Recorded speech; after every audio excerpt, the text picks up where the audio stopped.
Mark chapter 6. He left that place and came to his hometown, and the disciples followed him.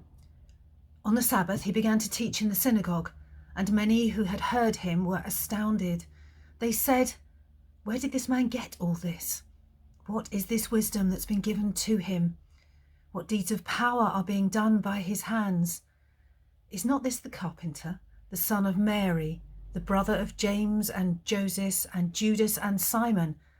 Are not his sisters here with us?" And they took offense at him. Then Jesus said to them, "Prophets are not without honor, except in their hometown, and among their own kin, and in their own house." And he could do no deed of power there, except that he laid his hands on a few sick people and cured them. And he was amazed at their unbelief. Then he went out among the villages teaching. He called the 12 and began to send them out 2 by 2, and gave them authority over the unclean spirits. He ordered them to take nothing for their journey except a staff, no bread, no bag, no money in their belts, but to wear sandals and not to put on 2 tunics. He said to them, "Wherever you enter a house, stay there until you leave the place. If any place will not welcome you, and they refuse to hear you, as you leave, shake off the dust that is on your feet as a testimony against them." So they went out and proclaimed that all should repent. They cast out many demons and anointed with oil many who were sick and cured them.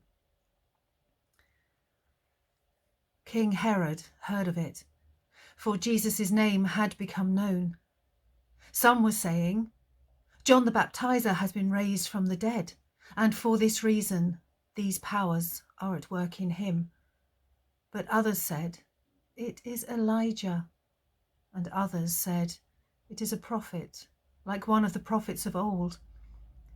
But when Herod heard of it, he said, "John, whom I beheaded, has been raised."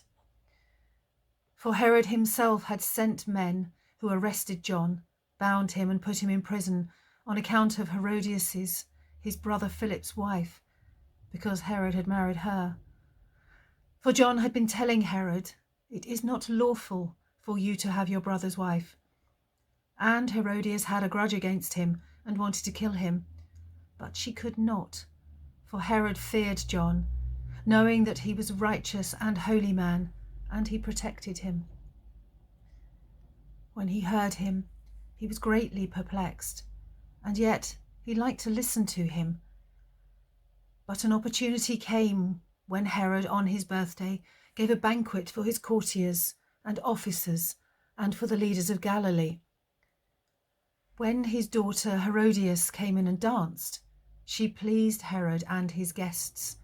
And the king said to the girl, "Ask me for whatever you wish, and I will give it."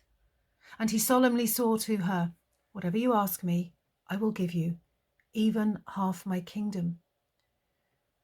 She went out and said to her mother, "What should I ask for?" She replied, "The head of John the Baptizer." Immediately she rushed back to the king and requested, "I want you to give me at once the head of John the Baptist on a platter." The king was deeply grieved, yet out of regard for his oaths and for the guests, he did not want to refuse her. Immediately the king sent a soldier of the guard with others to bring John's head. He went and beheaded him in the prison, brought his head on a platter and gave it to the girl. Then the girl gave it to her mother. When his disciples heard about it, they came and took his body and laid it in a tomb. The apostles gathered around Jesus and told him all that they had done and taught. He said to them, "Come away to a deserted place all by yourselves and rest for a while." For many were coming and going, and they had no leisure even to eat. And they went away in the boat to a deserted place by themselves. Now many saw them going and recognized them, and they hurried there on foot from all the towns and arrived ahead of them. As he went ashore, Jesus saw a great crowd, and he had compassion for them, because they were like sheep without a shepherd, and he began to teach them many things. When it grew late, his disciples came to him and said, "This is a deserted place, and the hour is now very late. Send them away, so that they may go into the surrounding country and villages and buy something for themselves to eat." But Jesus answered them, "You give them something to eat." They said to him, "Are we to go and buy 200 denarii worth of bread and give them to eat?" And he said to them, "How many loaves have you? Go and see." When they found out, they said, 5, and 2 fish. Then he ordered them to get all the people to sit down in groups on the green grass. So they sat down in groups of hundreds and of 50s. Taking the loaves and the 2 fish, he looked up to heaven and blessed and broke the loaves and gave them to his disciples to set before the people. And he divided the 2 fish among them all. And all ate and were filled. And they took up 12 baskets full of broken pieces and of the fish. Those who had eaten the loaves numbered 5,000 men. Immediately he made his disciples get into the boat and go on ahead to the other side, to Bethsaida, while he dismissed the crowd. After saying farewell to them, he went up onto the mountain to pray. When evening came, the boat was out on the sea, and he was alone on the land.